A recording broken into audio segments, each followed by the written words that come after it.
संसद का शीतकालीन सत्र 25 नवंबर से शुरू हुआ और 25 नवंबर से शुरू होकर के 20 दिसंबर तक चलेगा। लेकिन इस सत्र के अंदर हमने देखा है अभी तक ना के बराबर चर्चा हुई है। पूरा सत्र लगातार हंगामे की भेंट चढ़ गया और नरेंद्र मोदी कायदे से ढंग से एक दिन भी संसद के अंदर नहीं बैठे। लेकिन अब बैठना पड़ेगा। कांग्रेस पार्टी ने, बीजेपी ने बाकायदा 3 लाइन का व्हिप जारी कर दिया है और राहुल गांधी ने नवंबर में ही एक चिट्ठी लिखी थी ओम बिरला को, और ओम बिरला को चिट्ठी लिख करके कहा था कि हमारा संविधान लागू हुए 75 साल पूरे हो रहे हैं और इसलिए संविधान पर विशेष चर्चा की जाए। और अब कल से उस विशेष चर्चा की शुरुआत होगी। नरेंद्र मोदी 14 तारीख को बोलेंगे, कल विपक्षी सांसद बोलेंगे, प्रधानमंत्री को मौजूद रहना पड़ेगा और 14 तारीख को नरेंद्र मोदी लोकसभा में बोलेंगे और 16 तारीख को अमित शाह राज्यसभा के अंदर बोलेंगे। लेकिन सवाल यह है कि विपक्ष के पास में बहुत जोरदार और कई मुद्दे ऐसे हैं जो सीधे तौर पर देश के संविधान को आज खतरे में बताने के लिए काफी हैं। विपक्ष बार बार बात करता रहा है कि यह सरकार संविधान के खिलाफ काम कर रही है, संविधान को कुचलना चाहती है, लेकिन कई सारे ऐसे मुद्दे हैं और इसलिए संसद में रोजाना हंगामा दिखाई देता रहा कि आप संसद में आते नहीं हैं, नरेंद्र मोदी संसद में नहीं आते हैं। आज भी ये तस्वीरें देखिए आप, जो एक वक्त में नरेंद्र मोदी लाइन लेकर के और अपनी बात कहते थे कि मैं देश नहीं बिकने दूंगा, आज उसी तरह की लाइनें विपक्ष लेकर के खड़ा हुआ है, उसी तरह की तख्तियां लेकर के विपक्ष खड़ा हुआ है और विपक्ष कह रहा है कि देश नहीं बिकने। लेकिन नरेंद्र मोदी के लिए ये अगले 2 दिन आसान रहने वाले नहीं है। राहुल गांधी आज ही हाथरस से लौटे हैं। वो हाथरस गए, राहुल गांधी हाथरस जाकर के उन्होंने पीड़िता के परिवार से मुलाकात की और वो पीड़िता जो, याद करिए 2020 में 4 साल पहले आधी रात को पेट्रोल डाल करके जला दी गई, अंतिम संस्कार उसका कर दिया गया। उस पीड़िता के परिवार को किया गया वादा आज तक सरकार फुलफिल नहीं कर पाई। राहुल गांधी वहां पर गए क्योंकि उस परिवार ने चिट्ठी लिख करके गुहार लगाई थी। तो मुद्दा यह भी रहेगा कि राहुल गांधी कह रहे हैं कि मेरे खिलाफ जितने मर्जी आरोप लगाने हो वो भी लगाइए, लेकिन कम से कम सदन को तो चलने दीजिए। और मुद्दा मुझे लगता है कि विपक्ष को जो वो बनाना चाहिए वो ये कि हरियाणा पंजाब बॉर्डर पर लगातार 10 महीने से 300 दिन से ज्यादा से एक प्रोटेस्ट चल रहा है और उसमें जगजीत सिंह डल्लेवाल वो आमरण अनशन पर बैठे हुए हैं। आज उनका 17वां दिन था और उनकी सेहत लगातार गिरती जा रही है। आज उनका एक खास संदेश आया जो आगे आपको सुनाने वाला हूं। लेकिन सबसे पहले कांग्रेस पार्टी ने राहुल गांधी की चिट्ठी दिखाई है। राहुल गांधी ने चिट्ठी लिखी थी 26 नवंबर 2024 को, यानी सत्र की शुरुआत हुई उसके अगले दिन ही चिट्ठी राहुल गांधी ने ओम बिरला के नाम पर लिखी थी और कांग्रेस पार्टी ने इसको लेकर के कहा कि राहुल गांधी, संविधान लागू हुए 75 साल पूरे हो चुके हैं, इसे लेकर के लोकसभा में 13 और 14 दिसंबर को संविधान पर चर्चा होगी। नेता विपक्ष श्री राहुल गांधी ने इस संबंध में 26 नवंबर को लोकसभा अध्यक्ष को खत लिखा था। बाबा साहब अंबेडकर का दिया हुआ संविधान इस देश की आत्मा है, हम इसे हर कीमत पर इसकी रक्षा करेंगे। राहुल जी, आज आप स्पीकर से मिले, स्पीकर के स्मूथ फंक्शनिंग हो पाए, लेकिन राहुल फिर भी आज देखिए स्पीकर से मेरी मीटिंग हुई और मैंने उनको कहा कि देखिए ये जो हमारी पार्टी कह रही है कि कमेंट्स, ये जो कमेंट्स हैं, डेरोगेटरी कमेंट्स हैं मेरे बारे में, इनको एक्सपंज किया जाए। स्पीकर ने कहा कि वो इनको एग्जामिन करेंगे। देखिए ये उल्टे सीधे एक्यूजेशन लगाते रहते हैं। अगर हमने डिसीजन लिया है, एटलीस्ट मेरी थिंकिंग है कि ये जो भी प्रोवोकेशन करें इनको हम करने देंगे, बट हम हाउस को रन कराएंगे और हमारी पूरी कोशिश होगी कि हम किसी ना किसी तरह हम हाउस को रन करें। हम चाहते हैं कि डिबेट हो, डिस्कशन हो। 13 तारीख को कमिटमेंट था कि कॉन्स्टिट्यूशन पे डिबेट होगा। हम चाहते हैं कि वो डिबेट हो और हम हाउस को रन करने देंगे। सर आपको चाहे वो कुछ भी बोले मेरे बारे में, देखिए एक सेकंड मुझे बोलने दीजिए। सर थोड़ा सा चाहे वो मेरे बारे में कुछ भी बोले, बोल सकते हैं। 13 तारीख को डिबेट हो।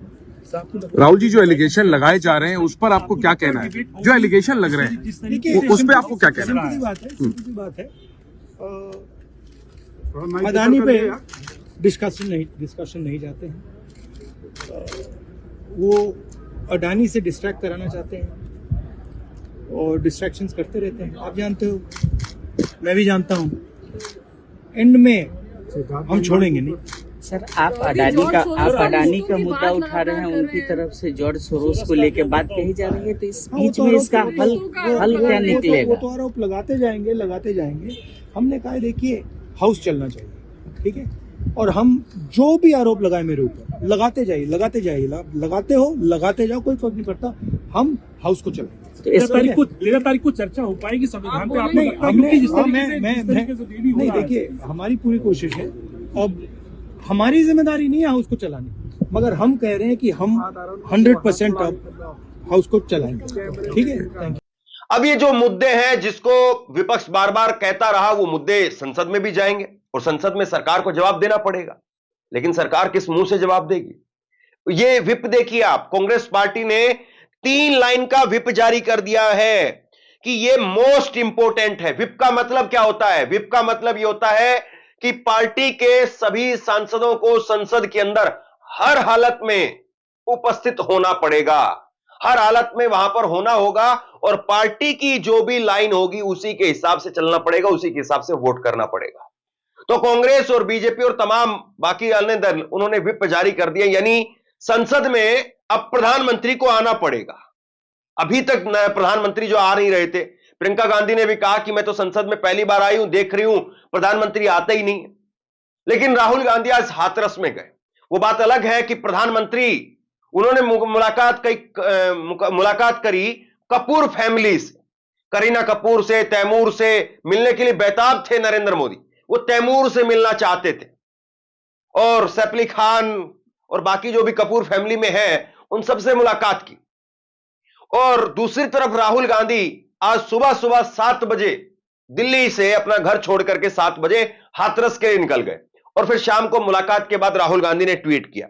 आज हाथरस जाकर के 4 साल पहले हुई शर्मनाक और दुर्भाग्यपूर्ण घटना के बारे में पीड़ित परिवार से मिला। मुलाकात के दौरान उन्होंने जो बात बताई उसने मुझे झकझोर करके रख दिया। पूरा परिवार आज भी डर के साए में जी रहा है। उनके साथ क्रिमिनल्स के जैसा व्यवहार किया जा रहा है।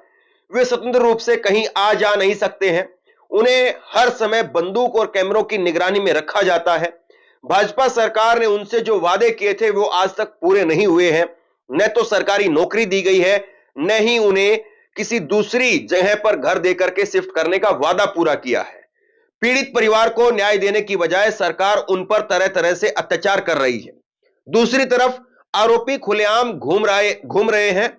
इस परिवार की हताशा और निराशा भाजपा द्वारा दलितों के ऊपर किए जा रहे अत्याचारों की सच्चाई को दिखाते हैं। लेकिन हम इस परिवार को यूं ही इनके हाल पर रहने को मजबूर नहीं होने देंगे। इन्हें न्याय दिलाने के लिए पूरी ताकत के साथ में हम लड़ेंगे।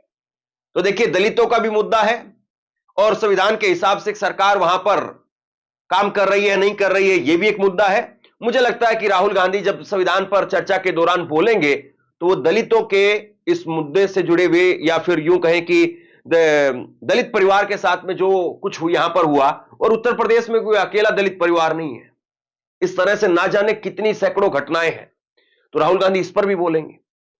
मोदी सरकार के पास में अब यही है कि मोदी जी जब जवाब देने के लिए उठेंगे वो मणिपुर पर भी बोलेंगे।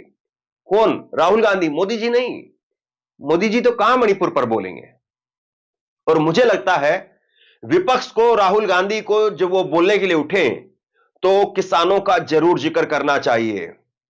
जगजीत सिंह डल्लेवाल, उन्होंने खास मैसेज भेजा है, आप थोड़ा गौर से सुनने की कोशिश कीजिए। 16-17 दिनों से वो आदमी अनशन पर है, भूखे पेट बिल्कुल, और हालत ऐसी हो गई है कि किडनी दोनों कभी भी फेल हो सकती हैं। लेकिन उन्होंने आज खुद से अपनी जुबान में एक संदेश जारी किया है। आप गौर से सुनिए। वो कह रहे हैं कि अगर हमने 7 दिनों तक इस मोर्चे को बचा लिया तो हर हाल में हम मोर्चा जीत जाएंगे, क्योंकि सरकार की कोशिश यह हो रही है कि किसी भी तरीके से जगजीत सिंह डल्लेवाल को अब गिरफ्तार करवा दिया जाए और गिरफ्तार करवा करके उनको अस्पताल में ले जाकर के उनको ग्लूकोज चढ़ा करके उनका अनशन तुड़वा दिया जाए। तो इसके लिए वो बता रहे हैं कि आप मत सोचिए कि इंटरनेट काम करेगा या ये काम करेगा वो काम करेगा और हम तुरंत चले जाएंगे। उन्होंने कहा कि 7 दिनों तक अब हर गांव में से 5-7 लोग नहीं, बल्कि हर घर में से एक आदमी अगर आएगा तब जाकर के ये मोर्चा बच पाएगा। ये बातें वो कह रहे हैं, अपनी जुबानी वो बता रहे हैं, धीमे आवाज आ रही है, मुझे लगता है कि आप समझ जाएंगे। अगर एक हफ्ता तुसी तकड़े होके इस मोर्चे की पहरेदारी कर गए तो मेरा ख्याल है मोर्चा जित लांगे। हुण वो गल्लां छड्ड दिओ कि असीं वारी बन के साडे पिंडों 5 बंदे जांदे ने, साडे पिंडों 7 जांदे ने, बैठे ने, बहुत धन्नवाद तुहाडा। पर हुण एक वारी 5 ते 7 वाली गल नूं छड्ड दिओ, एक बार ये सोच के निकलो कि एक हफ्ता हर घर दा एक वीर जां एक भैन इस मोर्चे दे विच हाजिर होवो तो फिर आपां मोर्चा जित सकांगे। सो ये मेरी आप सब नूं हथ जोड़ के अपील है। आप डॉक्टरां ने मैनूं बार-बार कहा है कि भी तुसीं बोलना नहीं, लेकिन मेरा जी कीता कि मैं रात जिन्हां ने साडे मोर्चे नूं अगे सांभिया उन्हां दा धन्नवाद करां ते बाकी संगत नूं हथ जोड़ के अपील करां कि मोर्चा जिस तरीके नाल रात नौजवानां ने आके सांभिया उसे तरीके दे नाल इहनूं मोर्चे नूं सांभो। एक गल ध्यान रखियो, जदों सरकार ने इत्थों सानूं चक्कण दा मोर बनाया ना, उदों नैट भी बंद होणगे। तुसीं रात नोट कीता होएगा एक वारी, फेसबुकां, व्हाट्सएप, इंस्टाग्राम सब बंद हो गए सी ते तुहानूं हो सकदा है थां थां ते रोक के साडे तक ना पहुंचदे। इस करके उस समां नाल ही क्यों कि जदों उत्थे कुछ होएगा उदों जा वड़ांगे। 2 घंटिਆਂ ਦਾ सफर है।